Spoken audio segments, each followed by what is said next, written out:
ओम शांति। अज की मुरली तारीख है 28/10/2021। अज मिठा मिठा श्री बाबा ब्रह्मा जी तन द्वारा सुनता मीठे मीठे ॿार रूहानी बेहद जो बाप बेहद जे रूहानी ॿारनि प्रति समझाइनि था। ये हिकु अक्षर व ज्ञान रतन लाखनि लख रुपए जो आहे। बाप समझाइनि था परमात्मा के रूप पसंद भी चइबो आहे। उन्हनि जो रूप भी आहे निराकार ज्योतिर्बिंदु, त नाम आहे शिव। वो ज्ञान जो सागर आहे। जंहिं ज्ञान के प्राप्त करे मनुष्य के सुख शांति जो वरसो मिलंदो आहे। ज्ञान के धन भी चइबो आहे, ज्ञान पढ़ाई भी आहे। ये ज्ञान ॾियण वारो आहे स्पिरिचुअल फादर, अर्थात आत्माउनि जो पीउ परमात्मा। आत्माउनि खे चइबो आहे स्पिरिचुअल रूह। भक्ति मार्ग में आत्माऊं केतिरियूं भटकदियूं आहिनि न बाप सां मिलण लाइ। उन्हनि खे ढूंढदियूं रहंदियूं आहिनि अलॻि अलॻि मूर्तियूं देवी देवताउनि जे रूप में, पुस्तकनि जे रूप में, शास्त्रनि जे रूप में, प्रकृति जे रूप में, जीव जंतु जानवरनि जे रूप में माण्हू भगवान खे यादि थी करे। परंतु भगवान जो असली रूप त निराकार आहे न। वो त असां निराकार आत्माउनि जो पीउ निराकार आहे। वो निराकार अलॻि आहे, असां निराकार आत्माऊं अलॻि आहियूं। रूप हिकु जहिड़ो आहे लेकिन पार्ट अलॻि अलॻि आहे। हाणे बाबा ॿुधायो अथई कि मूंखे निराकार रूप में यादि करो, मुंहिंजो नाम शिव आहे, त हेॾे होॾे धक्का खाइण जी दरकार न आहे। शांति सां वेही करे पंहिंजे खे आत्मा सम्झी मूंखे यादि करो। बाप अची करे समझाए तो रूहानी ॿार तव्हां अविनाशी आहियो। आत्मा अविनाशी हूंदी आहे न। अविनाशी आत्मा कॾहिं ख़तम न थींदी आहे, परम धाम में रहण वारी हूंदी आहे। हिते जॾहिं आत्मा जो पाठ पूरो थी वेंदो आहे त सभी आत्माऊं मथे वेंदियूं आहिनि, पोइ वापसि खां हिकु हिकु करे ईंदियूं आहिनि।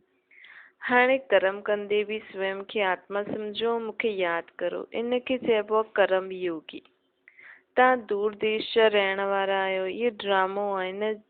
इन ड्रामो जो नाम आहे हार ऐं जीत जो खेल, सुख ऐं दुख जो खेल। बाप सम्झाईंदा आहिनि कि असां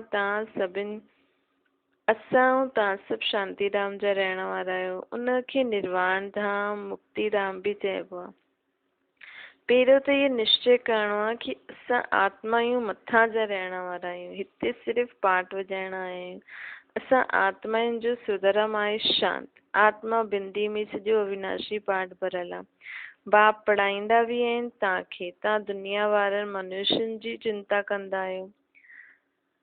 बाबा चवनि था मां तव्हांखे पढ़ायां थो न, पोइ तव्हांखे हाणे ॿियनि जी कंहिंजी बि चिंता न करणी आहे। सभु चिंतायूं मूंखे ॾेई छॾियो। तव्हांखे निश्चय आहे कि हाणे मां आयो आहियां, इहे संगम युग आहे। कलयुग जो अंत सतयुग जे आदि जे विच जे समय के संगम युग चइबो आहे। कोई भी मनुष्य ये न ॼाणदो। मनुष्य खे देवता न चईंदासीं। मनुष्य खे दैवी गुण वारो देवता ठाहिण वारो परमात्मा ई आहे।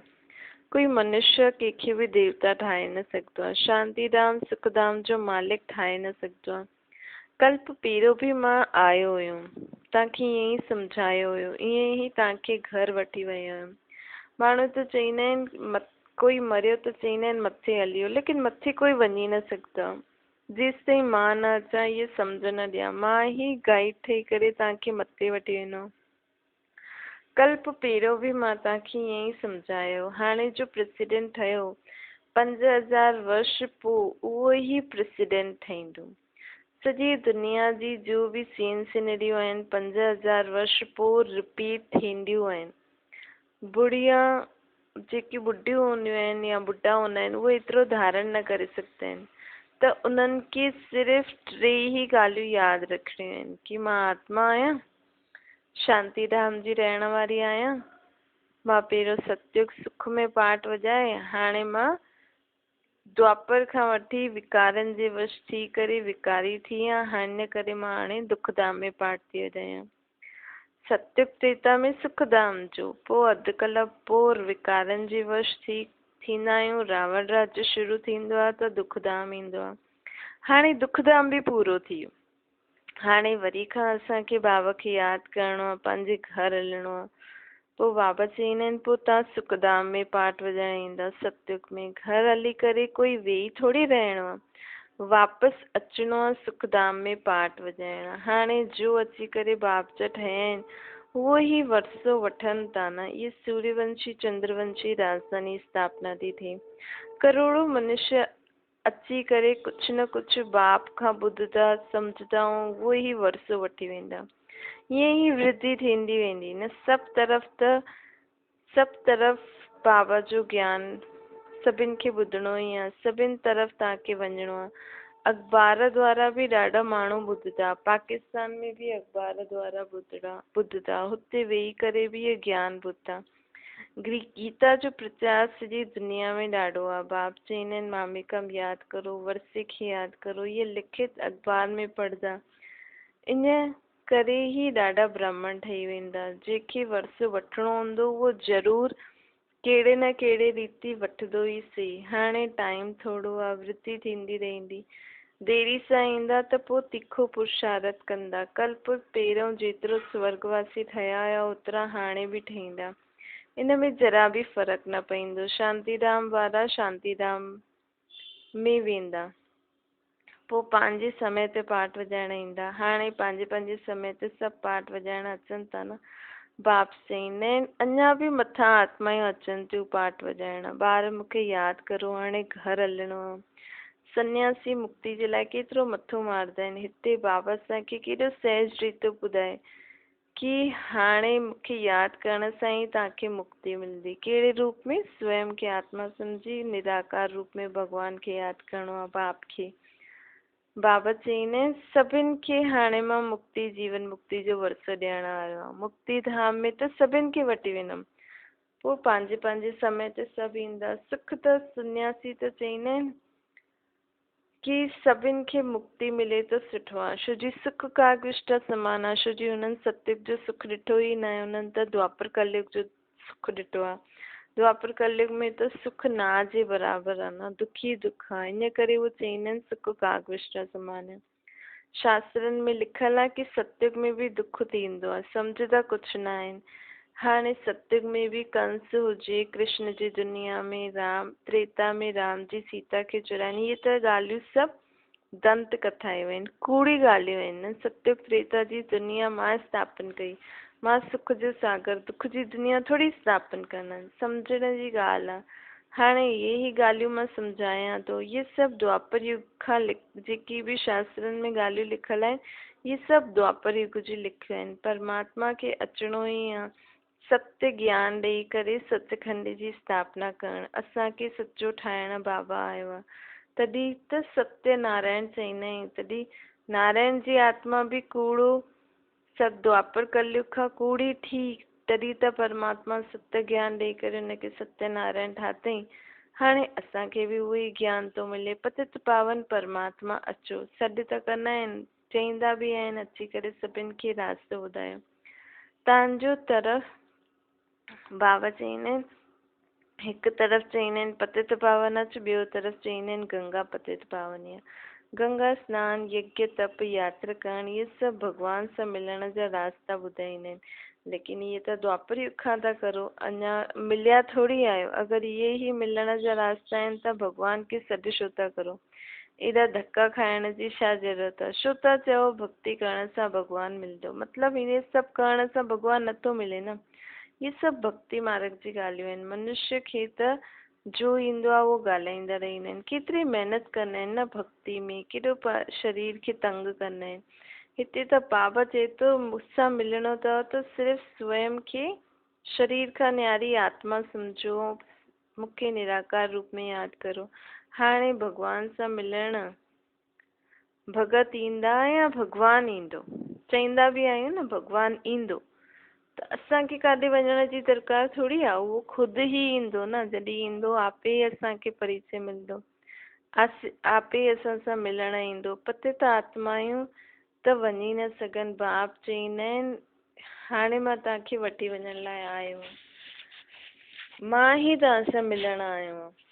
सभी आत्माउनि जो पंडो मां हिकु ई आहियां। तव्हां बि पवित्र ठही उन्हनि जे पुठियां हली वेंदो। साजन तव्हांखे ज्ञान रत्ननि सां श्रंगारे थो। महारानी महाराजा तो ठाहे, बाक़ी कृष्ण जे लाइ ॾेखारींदा आहिनि फलानी खे वॼाई पटरानी ठाही। ये ॻाल्हियूं त लॻदियूं न आहिनि। तव्हां ॼाणंदा आहियो असां स्वर्ग जी महारानी ठहींदासीं, तव्हां ही स्वर्गवासी हुयो। हाणे बाबा वरी आया आहिनि, 84 जन्मनि जी ॻाल्हि आहे। 84 लख जन्मनि खे त कोई यादि बि न करे सघे, कोई ॿुधाए बि न सघे। सत्य खे लाखों वर्ष ॾेई छॾिया अथनि, त्रेता खे वरी कम ॾेई छॾिया अथनि। इहे त हिसाब ई नथो ठहे। बाप केतिरी सहज करे सभु ॻाल्हियूं ॿुधाईंदा आहिनि कि सिर्फ़ु 2 ॻाल्हियूं यादि करो, अलफ ऐं बे त पवित्र ठही वेंदा, उड़ी बि सघंदा ऐं ऊच पद बि पाए सघंदा। हिकु मूंखे निराकार रूप में यादि करण सां तव्हां आत्मायूं पवित्र बि ठही सघंदा, मूंसां गॾु मथे बि हली सघंदा ऐं पोइ सत्संग में अची करे ऊच पद बि पाए सघंदा। ॾिसो परमात्मा जी यादि में, निराकार रूप में परमात्मा खे यादि करण सां केतिरी प्राप्ति आहे न। हाणे ये ओनो रखिणो आहे कि कीअं बि करे मुंहिंजी आत्मा खे सदा बाप खे यादि करिणो आहे, कर्म करिणो आहे। माया जा तूफ़ान त ईंदा, परंतु हार न खाइणी आहे। भले कोई क्रोध बि करे, परंतु तव्हां कुझु बि न चओ। सन्यासी बि चईंदा आहिनि न, मुख में ताबीज़ विझी छॾियो त इहे बोल बोल ॻाल्हाए ॻाल्हाए चुप थी वेंदा। बाप बि चईंदा आहिनि कई क्रोध सां ॻाल्हाईंदा आहिनि त तव्हां शांत थी करे ॾिसंदा रहो। कोई बि हालत में तव्हांखे शिव बाबा खे यादि करिणो। बाबा जी यादि सां ई वरसो बि यादि ईंदो। तव्हांजो अतींद्रिय सुख जो गायन आहे कि असां 21 जन्मनि जे लाइ स्वर्ग जी परिज़ादा ठही वेंदासीं। हुते दुख जो नाम बि न हूंदो। तव्हां 50-60 जन्म सुख भोगदव न, सुख जो हिसाब जास्ती आहे। सुख दुख इक्वल हुजे त फ़ाइदो ई छा। तव्हां वटि धन बि ॾाढो आहे। कुझु समय बाबा चईंदा आहिनि सत्युग त्रेता में तव्हांखे धन बि ॾाढो हूंदो आहे। हाणे त धन ज़्यादा हुजणु ठीकु न आहे न। बाबा त असांखे सत्युग त्रेता जे लाइ कमाई थो कराए न। हिन दुनिया में त धन बि दुख थो ॾिए, त हिन दुनिया जो धन छा कम जो। इन करे बाबा चईंदा आहिनि कि तव्हांखे मां हाणे एतिरो ज्ञान धन थो ॾियां। इहे ज्ञान धन सत्युग त्रेता में स्थूल धन जे रूप में असांखे मिलंदो, जेतिरो असां धारण कंदासीं। बाबा चईंदा आहिनि सत्युग त्रेता में त तव्हांजा 20 जन्म हूंदो, लेकिन तव्हांजा उन खां पोइ बि द्वापर में बि तव्हां वटि ॾाढो धन हुयो। कुझु समय पहिरियों बि हिन दुनिया में केॾो सस्तो हुयो न सभु कुझु। अनाज आदि राजाउनि जी राजाउनि जी ॾाढी वॾी राजाई हुई। बाबा 10 आना मण बाजरे बेचंदो हुयो, ब्रह्मा बाबा। त उन्हनि खां अॻियां केतिरी सस्ताई हूंदी। मनुष्य थोरा हूंदा आहिनि, अन्न जी परवाह न रहंदी आहे। हाणे इहे त यादि रखिणो खपे कि पहिरियों पंहिंजे घर वेंदासीं, पोइ सत्युगी दुनिया में ईंदासीं नयो पाठ वॼाइण। हुते असांजो शरीर बि सतो प्रधान तत्वनि जो ठहियलु हूंदो। हाणे 5 तत्व बिल्कुलु ई तमो प्रधान पतित थी विया आहिनि। आत्मा ऐं शरीर ॿई ही पतित आहिनि न। हुते शरीर रोगी न हूंदो आहे। इहे सभु सम्झण जी ॻाल्हियूं आहिनि। बाप खे हिते सुठी रीति बाबा हिते सभिनि ॿारनि खे सुठी रीति सम्झाइनि था। पोइ ॿार ॿाहिरि वेंदा आहिनि, पंहिंजे घर में धंधा दौरी में वेंदा आहिनि त भुलिजी वेंदा आहिनि। हिते बादल भरे करे केतिरो ख़ुशि थींदियूं आहिनि न आत्मा कि बाबा केॾी सुठी ॻाल्हियूं थो ॿुधाए, ऐं ॿाहिरि वञण सां भुलिजी वेंदा आहिनि। पहिरियों हिते रास विलास बि ॾाढो हूंदो हुयो, थींदो हुयो। पोइ उहो सभु बंदि थी वियो। मनुष्य सम्झंदा हुया कि इहे जादू कंदा आहिनि। भक्ति मार्ग में जॾहिं भगत नौदा भक्ति कंदा आहिनि तॾहिं मुश्किल सां साक्षात्कार थींदा। लेकिन हिते बाबा वटि त वेठे वेठे ई सभिनि खे साक्षात्कार थींदो हुयो। त माण्हू सम्झंदा हुया जादू आहे। हिते भक्ति जी कोई ॻाल्हि कोन्हे, जादू जी कोई ॻाल्हि कोन्हे। हिते त परमात्मा शक्ति कार्य कंदी आहे। अॼुकल्ह दुनिया में केतिरा भॻवान ठही विया आहिनि, नाम रखंदा आहिनि सीताराम राधे कृष्ण। काथे उहे स्वर्ग जा राधे कृष्ण उहे ई स्वयंवर खां पोइ लक्ष्मी नारायण ठहींदा, काथे इहे नर्क जा माण्हू। हिन समय सभु नर्कवासी आहिनि। सीढ़ी में साफ़ ॾेखारियो आहे। सीढ़ी जो चित्र हिकु आहे, हुननि में ॿारनि पंहिंजे वीचार सागर मंथन सां सुठो लिखियो अथनि कि कीअं आत्मा हिकु सतो प्रधान आत्मा 84 जन्मनि जी अर्थात 84 सीढ़ियूं उतरदे उतरदे तमो प्रधान थींदी आहे। बाबा खे बि सुठी लॻंदी आहे। सीढ़ी वारे चित्र में सभु ॻाल्हियूं आहिनि। द्वापर में विकारी राजा कीअं भक्ति कंदा आहिनि, भक्ति कंदे कंदे देवी देवता आहिनि, परमात्मा जी ग्लानी कंदे कंदे ॿियो ई आत्मा तमो प्रधान थींदी वेंदी आहे। हाणे त कहिड़ी बि आत्मा खे अर्थात कोई बि राजा ई त आहे न, चित्र त ॾाढा ठाराए अथई बाबा। बाबा चईंदा आहिनि 84 जन्मनि में आत्मा कीअं उतरती कला में ईंदी आहे, हाणे कीअं मूंखे यादि करे चढ़ती कला में वञे थी। इहे सभु सीढ़ी जे चित्र में ॾेखारियल आहे। ॻायल बि आहे न, चढ़ती कला तेरे बाणे सर्व जो भलो। हाणे तव्हां आत्माउनि जी सदके विश्व जी सर्व आत्माउनि जो भलो थो थिए न। बाप अची करे सभिनि खे सुख ॾींदो आहे। सभु पुकारदा आहिनि, हे बाबा असांजो दुखरो सुख ॾियो। पर तूं कीअं दुख हरदा आहिनि, सुख ॾींदा आहिनि, इहे कंहिंखे बि पतो न आहे। अॼुकल्ह मनुष्य गीता कंठ करे ॿुधाईंदा आहिनि, नटशेल में अर्थ सम्झाए ॾींदा आहिनि, संस्कृत में श्लोक कंठ करे ॿुधाईंदा रहंदा आहिनि, त चई छॾींदा आहिनि इहे त महात्मा आहे। अरे उन त सिर्फ़ु पुस्तक में जो लिखल आहे यादि करे ॿुधाए थो न, इसमें महात्मा जी छा ॻाल्हि आहे। लाखों मनुष्य वञी करे हुनजा पाँव आदि पढ़ंदा अथसि। हुन पढ़ाई में, लौकिक पढ़ाई में त 15-20 वर्ष लॻी वेंदा आहिनि। उन्हनि में कोई बुद्धिवान हूंदो आहे, हिननि में भक्ति मार्ग में कोई बुद्धिवान हूंदो आहे त झटि श्लोक आदि कंठ करे पोइ ॿुधाइण लॻी वेंदो आहे। पोइ हुननि वटि ढेर पैसा इकट्ठा थींदा आहिनि। इहे बि अॼुकल्ह हिकु कमाई जो रास्तो थी वियो आहे। जॾहिं कोई देवालो मारंदो आहे, अर्थात जॾहिं कंहिंखे बि घाटो या ईअं कुझु जीवन में थींदो आहे त वञी करे संन्यास धारण करे छॾींदा आहिनि, ताकी सभु चिंताउनि खां दूर थी वञे। पोइ कुझु न कुझु मंत्र जंत्र यादि कंदा आहिनि, चक्कर लॻाईंदा रहंदा आहिनि। ट्रेन में बि चक्कर लॻाईंदा आहिनि। हिते त बाप चईंदा आहिनि, पोइ उन्हनि सां कमाई थींदी रहंदी अथनि न, लेकिन हिते त बाप चईंदा आहिनि पंहिंजे खे आत्मा सम्झी मूंखे यादि करो। आत्मा परमात्मा सभु निराकारी दुनिया में रहण वारा आहिनि। हिते साकारी दुनिया में आया आहियूं पाठ वॼाइण। हाणे नाटक पूरो थो थिए। तव्हां तमो प्रधान थियण जे कारण वापसि वञी नथा सघो। हाणे बाबा आया आहिनि तव्हांखे सतो प्रधान ठाहिण। हाणे पंहिंजे घर वेंदासीं त घर खे ऐं बाप खे यादि करो। पोइ स्वर्ग में देवी देवता आहिनि जहिड़ो ई ठाहींदासीं, उते राज कंदासीं। शांति धाम, सुखधाम, दुखधाम कॾहिं कॾहिं हुयो, इहो बि कंहिंजी बुद्धि में न ईंदो आहे। छो जी घोर अंधियारे में आहिनि, सम्झंदा आहिनि कलयुग जो अंत अर्जुन एतिरा वर्ष पोइ थींदो। कोई हिसाब ई न आहे। मनुष्य वधदा वेंदा आहिनि, अन्न मिले नथो। 40,000 वर्ष अञा ॿियो पियो हुजे, कलयुग अञा ॿियो हले त छा थी वेंदो। जो ॻाल्हाईंदा आहिनि बिल्कुलु झूठ। सम्झ त कुझु बि कोन्ह अथनि, बिना सम्झ से कुझु बि ॻाल्हाईंदा रहंदा आहिनि।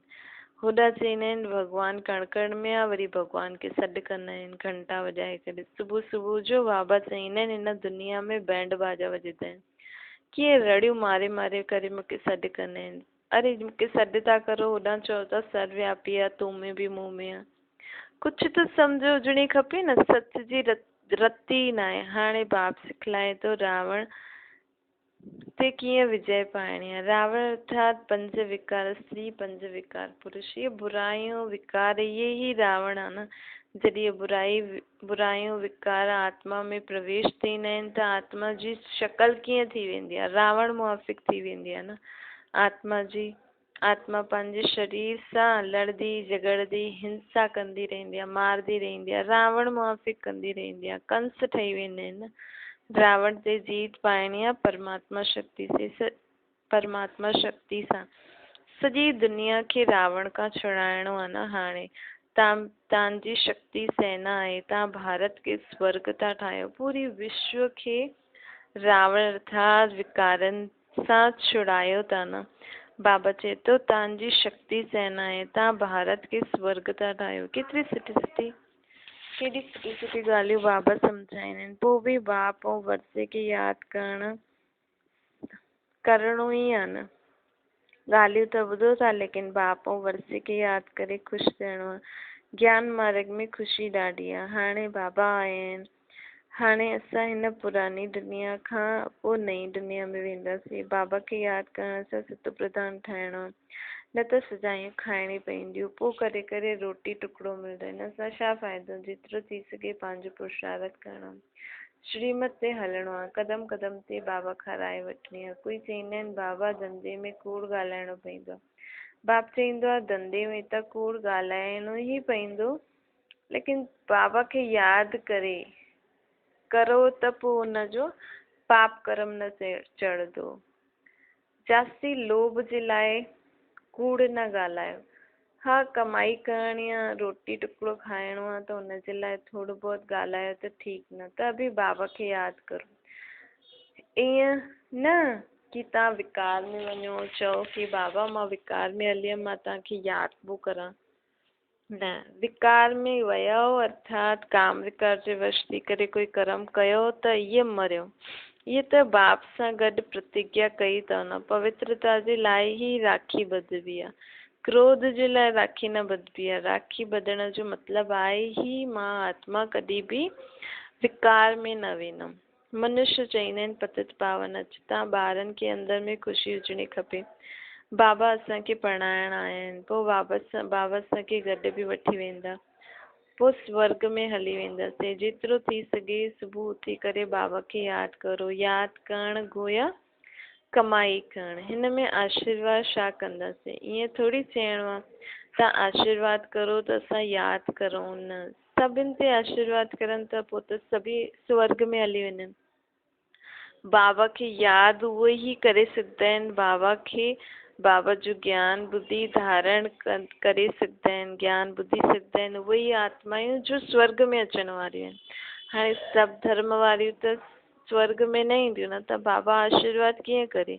हिते त महिनत करणी आहे, जेतिरो थी सघे बाबा खे यादि करणो आहे। बाबा मां न वरितो, जेतिरो यादि कंदा ओतिरी असांखे राजाई मिलंदी। यादि सां ई ॾाढो फ़ाइदो आहे, सस्तो सौदो आहे न। ईअं कोई सस्तो सौदो ॾेई न सघे, कोई सस्तो सौदो असांखे ॾेई न सघंदो आहे कि तव्हां असांखे यादि करो त असां तव्हांखे स्वर्ग जो मालिक ठाहींदासीं। इहे त स्वर्ग ठाहिण वारो ई चई सघंदो आहे। परमात्मा ई स्वर्ग ठाहे थो, त उहो ई ईअं चई सघंदो आहे कि मूंखे यादि करो त तव्हांखे स्वर्ग जो वरिसो मिले। बाबा चए थो इहे बि कोई वीरलो ई इहो ज्ञान वठी सघंदो आहे, सम्झी सघंदो आहे, जीवन में धारण करे ऐं ॿियनि खे ॿुधाए सघंदो आहे। अच्छा, ओम शांति। वरदान आहे, हर कर्म कंदे हुए कमल आसन ते विराजमान रहण वारा सहज ऐं निरंतर योगी ठहो। निरंतर योग युक्त रहण जे लाइ कमल पुष्प जे आसन ते सदा विराजमान रहो। लेकिन कमल आसन ते उहे ई स्थित रही सघंदा आहिनि जो हल्का हुजनि। हल्का अर्थात शरीर सां न, आत्मा जे हिसाब सां हल्का, अर्थात आत्मा जो सोच दिया कंदी आहे, हुनमें भारीपन न हुजे, कहिड़ी बि प्रकार जो बोझ अर्थात बंधन न हुजे। मन जे संकल्पन जो बोझ, संस्कारनि जो बोझ, दुनिया जे विनाशी चीजनि जी आकर्षण जो बोझ, लौकिक संबंधियुनि जी ममता जो बोझ, इहे सभु बोझ ख़त्म थी वञनि, तॾहिं कमल आसन ते विराजमान निरंतर योगी ठही सघंदासीं। स्लोगन आहे, सहनशीलता जो गुण धारण करे छॾो त असत्यता जो सहारो न वठिणो पवंदो।